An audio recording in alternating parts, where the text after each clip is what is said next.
Hi there, and welcome to this video series where I test a trading algorithm that I found on the internet like GitHub, YouTube or a website, or show you one of my own profitable trading strategies.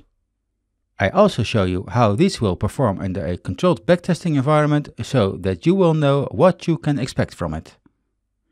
In this video I'm going to retest an updated version of the Nostalgia for Infinity trading algorithm. And just like me, the developers of this strategy do not sit still and are always developing. So let's find out how the Nostalgia for Infinity X version 4 will compare with its former version. Oh, and by the way, thank you my patron Seva for tipping me off about this strategy.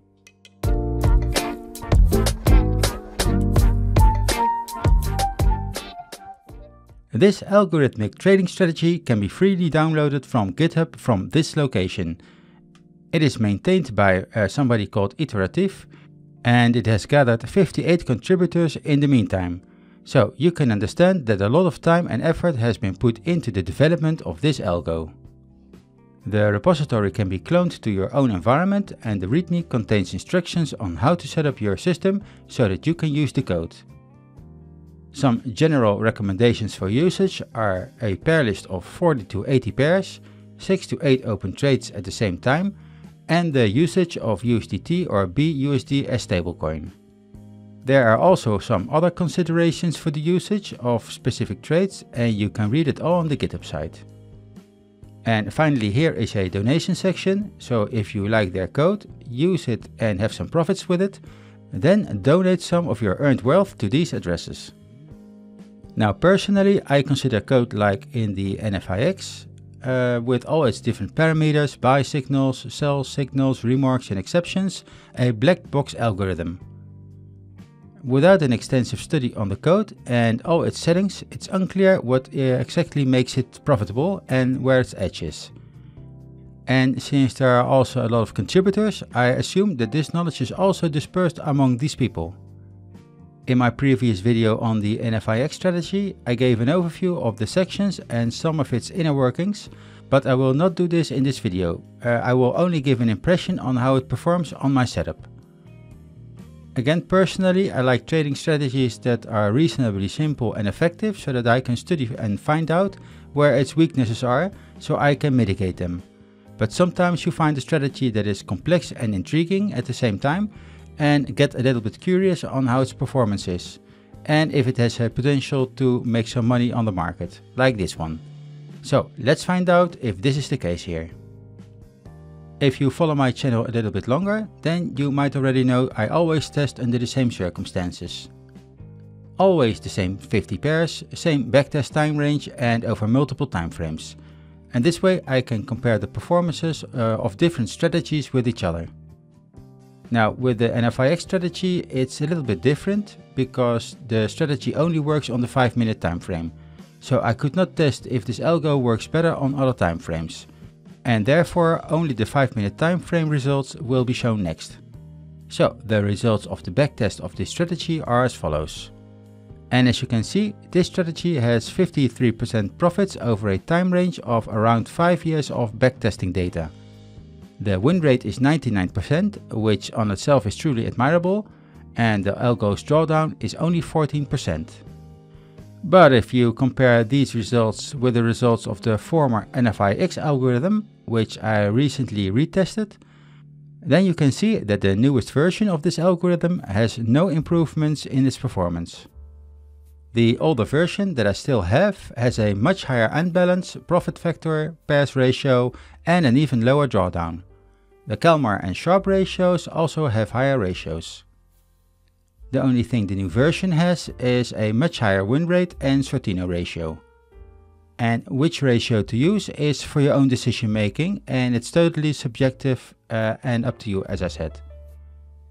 Again, I consider the NFIX version 4 as a black box algorithm, and the way its edge is formed is not entirely clear. Nonetheless, the developers did make time to extensively create exit signals with exit reasons. So in a way you can see which exit reason provides the most profits or losses. However, you still have to find out what mechanisms exactly lie behind the sell profit U bear 1 or which mechanism is the sell long T0 or the sell profit T5x, if you get my point. Nowadays, I can also take the end result of the strategy and make an overview of the way it builds up its profits over time. Here I show you a chart of the way the strategy built up its profits or losses.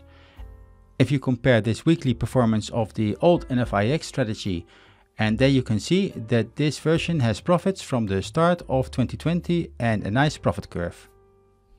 But the NFIX version 4 did suffer some big negative weekly results in the beginning of 2020 and only began to have a positive balance after 2021 started. And both have a very admirable growth curve. Comparing the NFIX version 4 with the other top strategies in the strategy league I tested, you can clearly see it underperforms, which sounds a little bit strange since it's a profitable strategy and its end balance is still better than letting your money on the bank with its low interest rates. Maybe I should better say that there are opportunity costs here. And also comparing the performance of this strategy with the other top 10 algorithms in the strategy league, you can clearly see that its performance lags behind some of the more important metrics.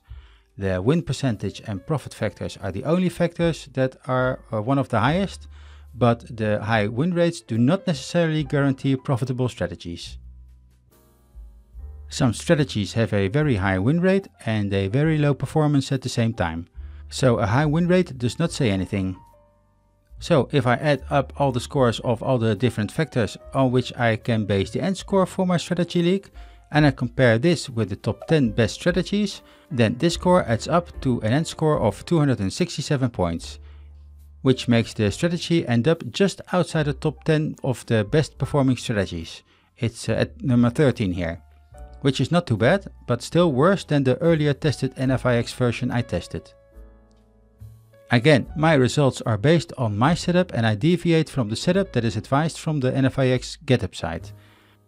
So my test might not be truly representative from the developer's point of view, and maybe it does not show the algorithm's true potential.